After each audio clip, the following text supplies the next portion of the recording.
అండి, అందరికీ నమస్తే. Welcome to Mokshasri DIY. So ఈరోజు వీడియో వచ్చేసి ఫుల్ ఫ్లేర్ అంబ్రిల్లా ఫ్రాక్ అండి. సో ఇది వచ్చేసి మనకి కింద చూసారా ఫుల్ ఫ్లేర్ మనము అంబ్రిల్లా మోడల్ ఏదైనా ఇలాగా అన్ఈవెన్గా వస్తాయి కదా అండి కొన్ని క్లాత్లు. సో అది ఈక్వల్గా ఎలా చేసుకోవాలనేది చూపిస్తున్నాను.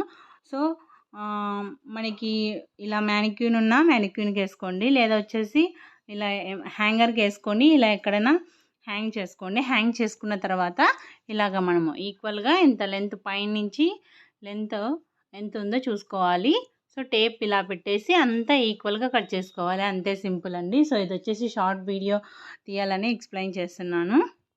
సో ఇది వచ్చేసి ఫుల్ హ్యాండ్స్ అనమాట. ఫుల్ హ్యాండ్స్ పేపర్ కటింగ్ చేసుకుంటే మనకి క్రాస్ కట్ చేసుకుంటాం కదా, క్రాస్ కట్ చేసుకుంటేనే బాగుంటుంది. ఫుల్ హ్యాండ్స్ వచ్చేసి పేపర్ కటింగ్ చేసుకోండి. So front back round neck ఇచ్చేసాను అన్నమాట. బ్యాక్ వచ్చేసి కొంచెం లూజ్గా మనము ఒక 1/2 ఇంచ్ 1 ఇంచ్ లూజ్ పెట్టుకున్నామంటే ఇలా నాట్స్ వేసుకుంటే మనకి కంఫర్ట్ ఉంటుందన్నమాట. ఇలా కట్ చేసుకున్న తర్వాత పీకో అయినా చేసుకోవచ్చు, లేదా నార్మల్ మిషన్ మీద అయినా స్టిచ్ చేసుకోవచ్చు. నేను నార్మల్ మిషన్తో పీకో ఎలా చేసుకోవాలనేది కూడా వీడియో చేశానండి. డిస్క్రిప్షన్ బాక్స్లో లింక్స్ ఇస్తాను, చెక్ చేయండి. సో టైం లేక చిన్న వీడియోస్ చేస్తున్నానండి. సో ఎవరికైనా ఫుల్ వీడియో కావాలంటే కామెంట్ చేయండి, ఫుల్ వీడియో చేస్తాను. Thank you.